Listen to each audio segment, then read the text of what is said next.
what do we expect from the loop electrosurgical excision procedure?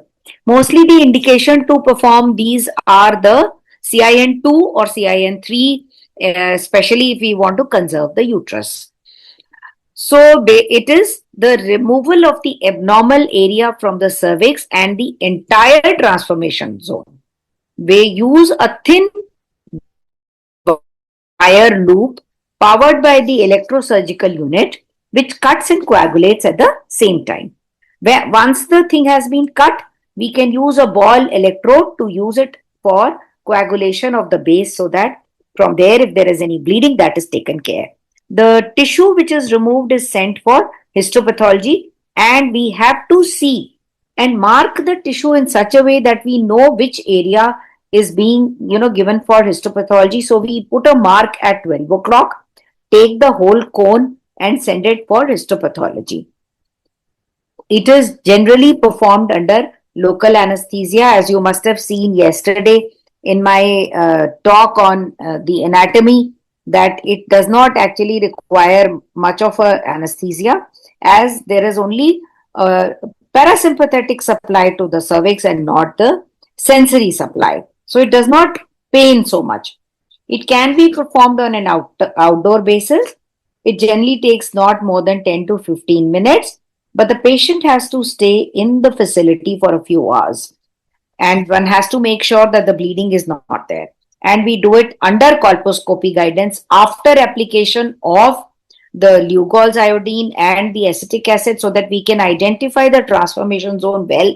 And we must make sure that whole of the transformation zone is included into the cone. So it's basically, one must get training for it and then start doing it.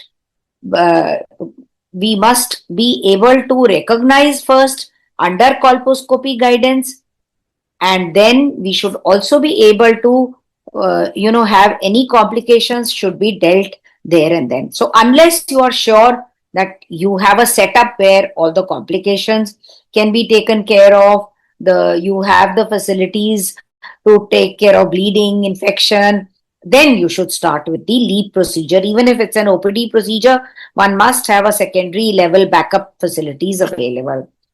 The histopathology sometimes have charred margins, so then that makes it very difficult to interpret and see whether the margins are free of the disease or not. It's very important, because if the margins also have the disease, that means we've not done a total job. That means that invasive lesion or a pre-invasive lesion might be present beyond the transformation zone. So that means it is not a complete procedure. One has to make sure that the whole transformation zone and the lesion is there. That is why it is very important to identify the lesion under colposcopy. Okay.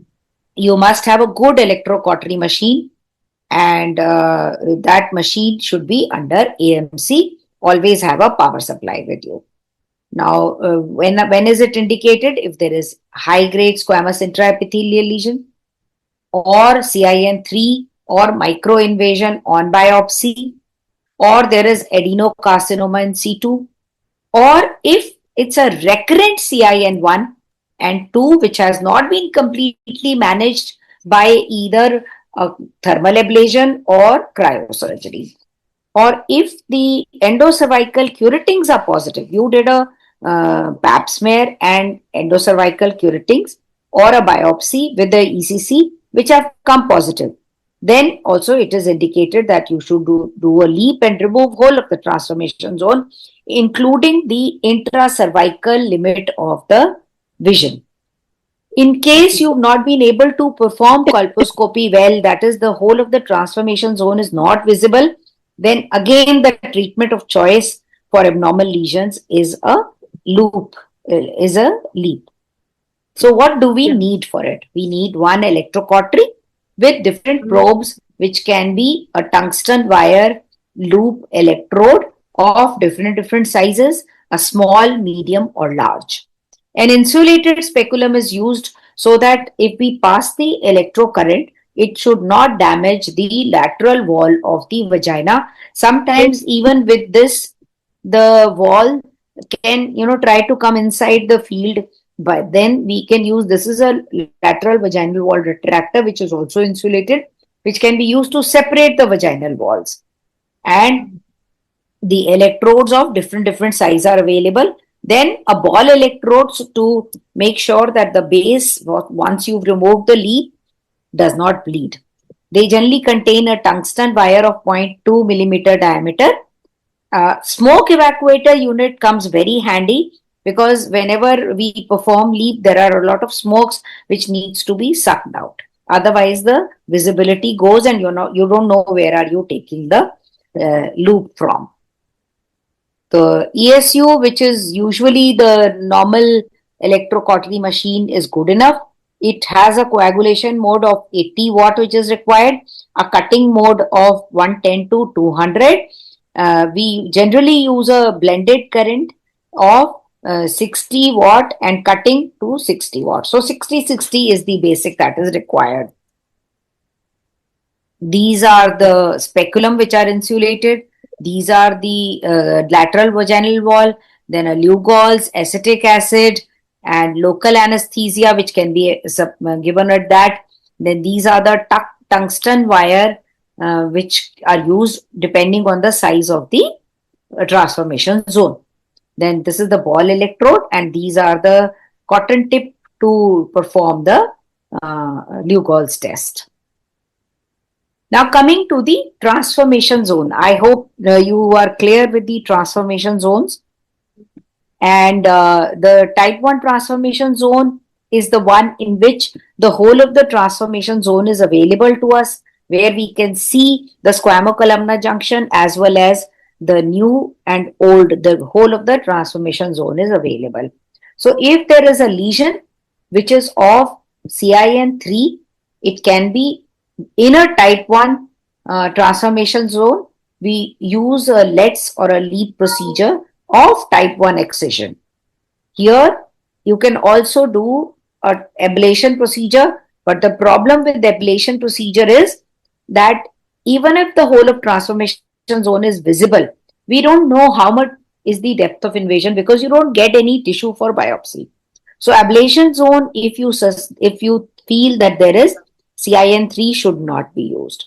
In the type 2 excision procedure, it is performed on a transformation zone which is type 2. That is, a part of the squamocolumnar junction is seen inside going into the canal of the cervix. So what happens with that? With that, you need a deeper cut to perform, which should include the canal also. So type 2 excision can also be performed if some treatment has previously been given.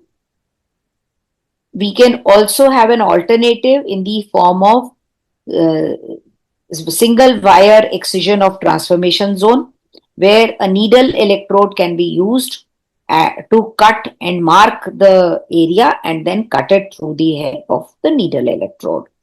Or a laser or a cold knife cone biopsy can also be used as an alternative to the type 2 excision. In the type 3, it is performed when the squamocolumnar junction is not visible at all. It has gone into the cavity, and we will see how to perform inside the endocervical canal. We know that the transformation zone is the area between the new squamocolumnar junction and the old squamocolumnar junction, where you can see the last most crypt openings outside in the periphery. So the distance between these two has to be removed fully. So here, after performing the colposcopy, we make sure we are able to see full transformation zone, define what kind of transformation zone is there, whether it is type 1, type 2 or type 3, and then we decide that yes, we need to perform which kind of excision. So coming to the type 1 excision. In the type 1 excision, the whole endocervical canal, where this is the zone where the squamocolumnar junction, new squamocolumnar junction is there. This is the outer squamocolumnar junction. The whole transformation zone is easily visible, and you remove just a chunk which has a depth of 7 millimeter. The aim should be to remove less than 10 millimeter, especially if the lady is of less than in a reproductive age group. So here you can see this is the columnar, this is the squamocolumnar junction. So the zone is visible incomplete in toto in all these. So here you include this whole zone of transformation zone and remove and send for histopathology. Coming to the type 1, this you see this is the upper limit of the endocervical canal which is visible at the ectocervix. So here you take the loop, start from one side to another, go till the next side. Here, since the upper limit of visibility is available to us, so we remove this whole zone, which is should not be more than 8 millimeter thickness throughout. So mostly it is the type 1 transformation zone abnormal areas which can be removed through the type 1 excision. The type 2 transformation zone is the zone where the upper limit of the transformation zone is present inside the canal. So you need to maneuver from one end to another. Say, as seen in this picture C, where you see that this limit was not available. So use a cotton tip, and now this transformation zone is available. So by easy maneuverability, you are able to go beyond that level and remove the squamocolumnar junction along with the transformation zone.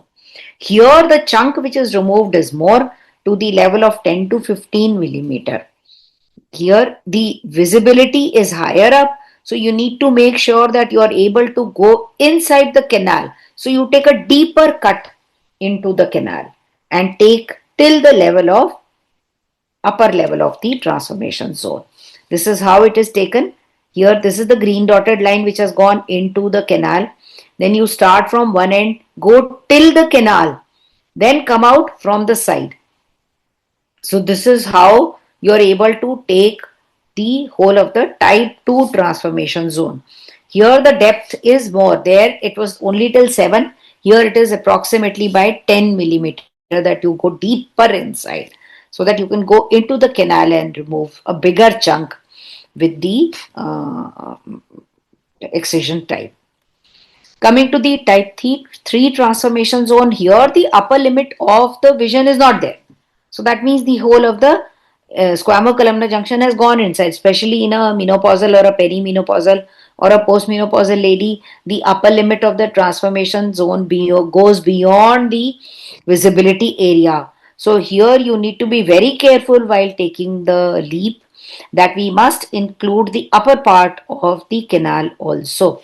So how do we perform? Here the depth of invasion is more than the 10 millimeter. It is 15 to 25. That means you have to go deep inside. First you go deep into the dead around 1.5 to 2.5 millimeter. Go inside, then take a whole chunk as a parallel, and then if the whole chunk is not coming in this, then there is a procedure which is known as top hat removal, where you remove this whole zone and then you take the other part inside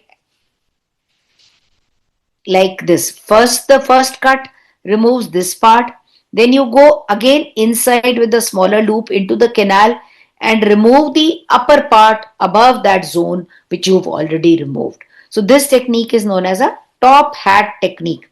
You take a second pass.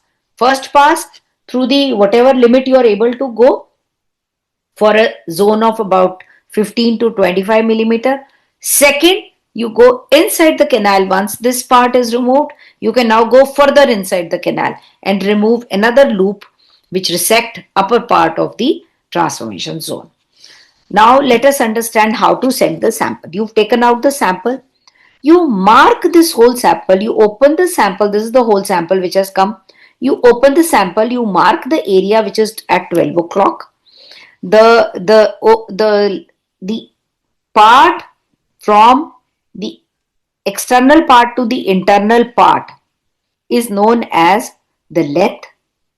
The circumference is the total from one end to another one, and the thickness is from the surface to the stromal margin, from the ectocervical margin to the endocervical margin. So this should be used and sent for histopathology and marked that the external area is the outer dome of the cone that you've taken. So this margin should be free from the lesions.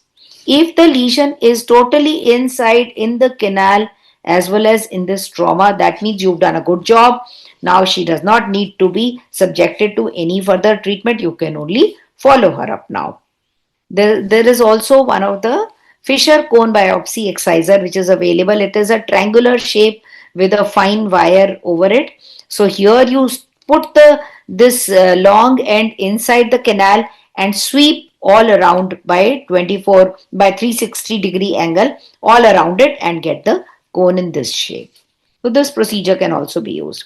The problem which can be there after a LEEP procedure is burns to the vagina. A pain during procedure can be there. For that, a little bit of sedation can be given. Bleeding intraoperatively can be dealt with the help of the ball cautery. Postoperatively, packing can be done if still it is not being controlled. And if she is of reproductive age group, some amount of incompetent cervix may also be, expected, because if it's a larger cone that you're taking.